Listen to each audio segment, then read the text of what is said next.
سلام به همه دوستان عزیز، من سجاد هستم، مدرس زبان اسپانیایی و خیلی خوش اومدید به اولین جلسه از دوره آموزش زبان اسپانیایی از صفر. توی این جلسه میخوام راجع به حروف الفبای زبان اسپانیایی صحبت کنیم و متمرکز بشیم روی این بحث که هر حروف چه صدایی داره، تلفظش به چه صورت هستش و یه سری مثال‌ها خدمتتون عرض کنم.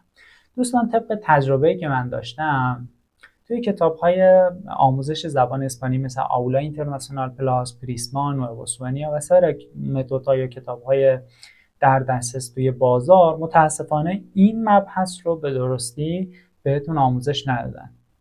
پس با من همراه باش تا تلفظ درست رو با همدیگه بریم یاد بگیریم.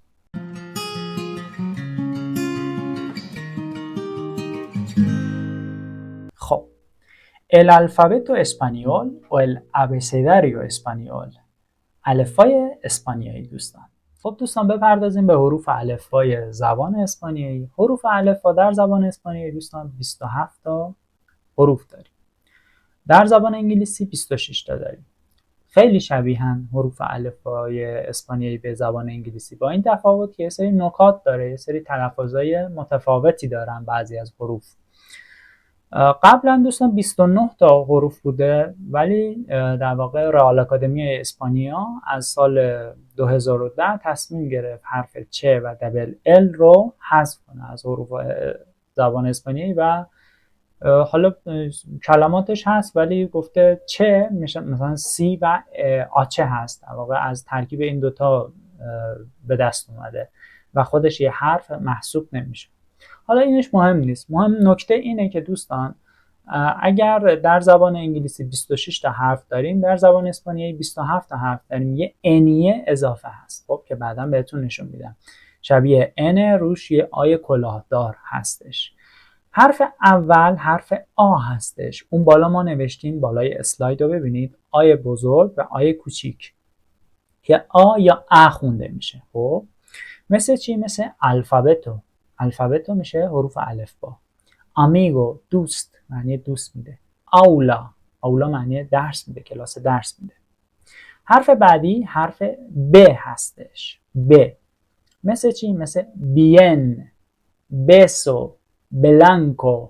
بین میشه خوب، بسو یعنی بوس، بلانکو هم یعنی سفید. حرف بعدی حرف ف هستش بچه، ف.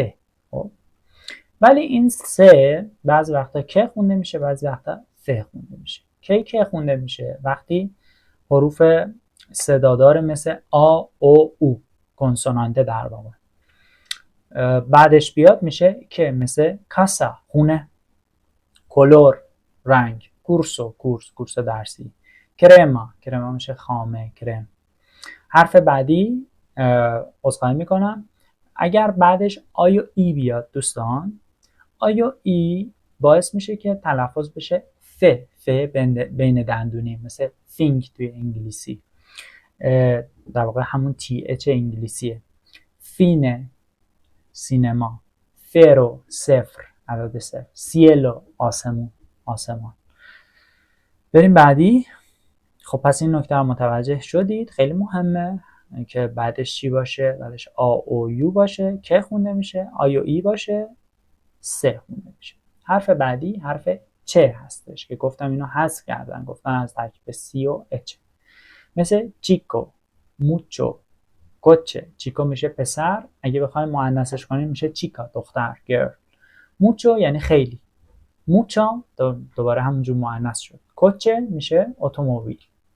خب حرف بعدی حرف د، مثل دینرو، دون، دودا. دینرو میشه از دینار گرفته شده، دینرو میشه پول، دون میشه آقا، دنیا میشه خانم، دودا میشه شک، تردید.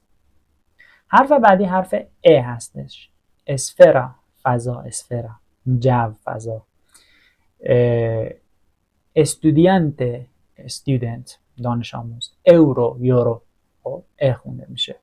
ما توی نکته‌ای که هست دوستان، توی زبان اسپانیایی همون چیزی که نوشته شده همون جوری میخونیم، یعنی هیچ تلفظ عملا غیر معقولی نداره، فقط اون نکات رو باید رعایت بکنیم. و همچنین املای در واقع خاصی هم نداریم توی زبان اسپانیایی. خب بهتر، کار ما راحت تر شد، یعنی زبان راحتیه برای یاد گرفتن. حرف بعدی حرف اف. فیستا. فیستا میشه جشن. فلیس شاد. فین میشه پایان. حرف بعدی خ. خب خ خونده میشه. ما توی اسپانیایی بچه‌ها ج نداریم کلا. خب کی خ خونده میشه، کی گ خونده میشه. خب میشه وقتی بعدش آ او او بیاد، کنسونانت حروف صدادار بیاد، میشه مثل گاتو. گ خونده میشه. گاتو. گاتو میشه گربه یا گاتا. گل. گل توی فوتبال گل. گرنده بزرگ. وقتی بعدش بچه ها آی و ای بیاد، این آی و ای کار خراب کنن خدا وکیل. هر موقع میاد تلفظ رو عوض میکنه. یعنی چی؟ صدای خ میده، مثل خنته، خیرو. ولی ببین حواست باشه وقتی یه یو بیاد بعدش، این یو رو تلفظ نمی کنیم و همون صدای گ میده دوباره، مثل گیتارا. گیتارا. ولی اگر اون یو دو تا نقطه، دو تا چشم بالاش باشه، حتما باید تلفظش کنیم. اون بالا تلفظش نکردیم، نگفتیم گویتارا، گفتیم گیتارا. مثل اسم میگل. ببین میگل رو نمیگیم میگول، میگیم میگل. پینگوینو. ببین اینجا تلفظش کردم چون یو روش دو تا چش داره. حواستون به این نکته هم باشه. خب حرف بعدی حرف آچه هست. دوستان ما هیچ وقت آچه رو تلفظ نمی کنیم، چه اول کلمه باشه، چه وسطش باشه، چه تهش باشه، چه نمیدونم بالاش باشه پایینش باشه. هیچ وقت ما آچه رو تلفظ نمی کنیم. نمیگیم هولا. حواست باشه اینو خیلی میبینم اشتباه میکنن در زبان آموز سر کلاس. اولا. اولا. ahorrar. ahorrar. اره رو توجه کردی؟ قشنگ تلفظ میکنن اسپانیایی اره رو. ahorrar. hielo. hielo میشه یخ. ahorrar میشه سیو کردن، ذخیره کردن. اولا هم که معنی سلام میده. حرف بعدی ای. ایدea. ایده. ایده. ایسلا جزیره. ایندیو اهل هند. ایندیو. خب حرف بعدی حرف خوتا هستش، مثل خفه. خفه میشه رئیس. روخو میشه قرمز. خیرافه میشه زرافه. پس ما جی تو اسپانیایی نداریم. اصلا سجاد رو میگن سخاد. حواست باشه. جواد رو میگن خواد.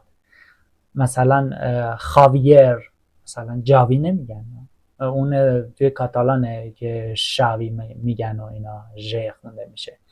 ولی خودتا اصلا توی زبان اسپانیایی نداریم. مثلا خوان. جوان نمیگن، خوان. خب حرف بعدی حرف کا هستش، مثل کیلو. کوالا. کاراته. کیلو کوالا و کاراته. حرف بعدی ال هستش که مثل خونده میشه ل در واقع. لترا. لاگارتو. لوکو. لترا حرف، لاگارتو میشه سوسمار، لوکو هم معنی دیوونه میده. خب لوکو. لوکو و لوکا. حرف بعدی دبل ال. دوبل ال. خب یه خونده میشه بچه، همیشه یه خونده میشه، مثل یاوه. یاوه میشه کلید. پویو. چیکن. پویو. و سیا معنی صندلی. حرف بعدی امه. مسا. مسا میشه میز. مادره مادر. مار دریا. مار. حرف بعدی انه. نمبره. اسم. نوئو. نوئو جدید. نادا هیچ. نادا. حرف بعدی انیه بچه ها. اینو گفتم، این حرفی هستش که مختص زبان اسپانیایی هست. اینو زیاد دیدید که آی کلادار اینجوری روی انیه هست. این ناسال خونده میشه. یعنی چی؟ یعنی مثلا دماغتو میگیری میگی نینیو. نینیو. ببین اینجوری تلفظ میشه. نینیو تو دماغیه، ناساله. اسپانیول. اسپانیول. پینیاتا. نینیو میشه نینی دیگه، بچه کوچولو. اسپانیول اسپانیش یا اسپانیایی. پینیاتا هم که یک در واقع جعبه پر شکلات و اینا که تو تولد استفاده میشه. خب بعدی حرف او. اوخو. اوسئانو. اوخو میشه چشم. اوسئانو میشه اقیانوس. اونسه میشه 11. اونسه، کلمه اونسه، حرف 11. خب شماره 11.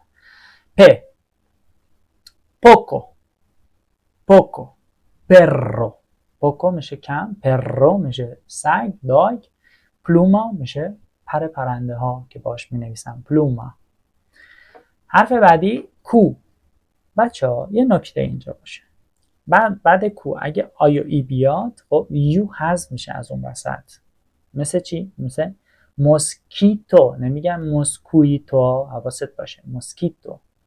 کیوسکو، کیوسکو، کیوسکو از کوشک بوده توی زبان فارسی، رفته توی زبانهای اروپایی شده کیوسکو، یعنی کیوسک همین روزنامه فروشی و اینا. کسو، کسو میشه پنیر، کسو. ببین کوسو نیست، کسو، که. خب حرف بعدی دوستان حرف ار. گفتم اسپانیایی زبان ها ار رو خوب تلفظ میکنن، مثل روسا، ریتمو، رلوخ. روسا میشه صورتی، ریتمو ریتم، رلوخ هم میشه ساعت. حرف بعدی حرف اس هست، مثل سالودو، سالودو. سالودو میشه سلام و احوال پرسی کردن، حالا احوال پرسی کردن، سالودوس. یا سالودو هم داریم، پورتو سالود، مثلا وقتی در واقع حالا مشروب میخورن این لیوانا رو به هم میزنن میگن سالود. خب سیمپره، سیمپره میشه همیشه. سول یعنی آفتاب. دوستان اگه تا اینجا یک کار اومدی و خوشت اومد از این آموزش، لایک و کامنت فراموش نشه، چنل ما رو هم سابسکرایب کنید که آموزش های بعدیمون رو از دست ندید. خب بریم حرف بعدی ت. تیمپو زمان، تورو، تورو میشه گاو، گاو نر در واقع، که اسپانیایی به گاو بازی خیلی معروفن. تانگو، تانگو رقص آرژانتینی ها که خیلی خفن میرقصن تانگو رو. حرف بعدی او. اونیورسیداد، اونیورسیداد. اوستد، اوبا. اونیورسیداد یعنی دانشگاه، اوستد یعنی شما به صورت مؤدبانه، اوبا یعنی انگور. حرف بعدی اوبه، اوبه. ببین یه صدای بین ب و و میده. اوبه. بیدا، بیدا زندگی. ونتانا پنجره. ووث صدا. حرف بعدی دوبل اوبه، مثل ویندسورف، ویسکی، به به. وسترن که اینا هم معنیشون مشخصه دیگه، ویندسورف که همین قایقایی که میرن موج سواری میکنن، ویسکی ویسکی خودمونه، عرق سگی خودمونه. وسترن هم که وسترنه. حرف بعدی اکیس، اکسترانیو. ببین اکسترانیو. ولی بچه ها مکسیکو رو ببین میگن مکسیکو، مکسیکو، یا خود اسم مکزیکن میگن مهیکو. تاکسی، تاکسی. یه مثال دیگه مثل اکزاکتو، دقیقاً، اکزاکتو، دقیق، اکزاکتامنته. حرف بعدی ایگریگا، ایگریگا. خودش به تنهایی یه خونده میشه، ولی حواست باشه اگه بین کلمات باشه معنی و میده و میشه ای. مثلا سجاد ای خاویر، اوکی، سخاد ای خاویر، و معنی اند اینجا داد. ولی اینجا رو ببین یوگور یه خونده شد، یوگور. یما، یته. فتا، فتا. ببین دوباره بین دندونی شد، فتا. سونا، سونا منطقه سونا. ساپاتو کفش، معنی کفش میده. ساناوریا هویج، هویج. ساناوریا. خب اینم از 3 تا آخرین حرف بود. خب دوستان به آخر این ویدیو رسیدیم. خیلی ممنون که ویدیو رو دیدی و امیدوارم که تونسته باشم بهت کمک کرده باشم که حروف در واقع الفبای زبان اسپانیایی رو یاد گرفته باشی به درستی و تلفظت رو از همین ابتدا دوستان تمرکز کنید روی تلفظ، خیلی مهمه. به قول اون شاعر که میگه خشت اول چون نهد معمار کج تا ثریا میرود دیوار کج، این خشت اول رو درست یاد بگیر که بتونی درست تلفظ کنی و درست بخونی، چون خوندن خیلی در واقع مهارت مهمی است. یکی از در واقع خوندن رو میگن مادر تمام مهارت‌های دیگه، مثل اسکوچار، حالا یعنی لیسنینگ، یا آبلار، یا اسپیکینگ. در واقع خوندن خیلی مهمه. پس اینجا رو حتما تمرین کن. اگه سوالی داشتی توی کامنت ها برامون سوالتو بنویس، حتما جوابتو میدیم. و اگه ویدیو رو دوست داشتی لایک و کامنت یادت نره. چنل ما رو هم فالو کن، سابسکرایب کن که آموزش دیگر رو از دست ندی. خیلی ممنونم، خیلی خوشحال شدم. ادیوس، چاو، هاستا لوگو.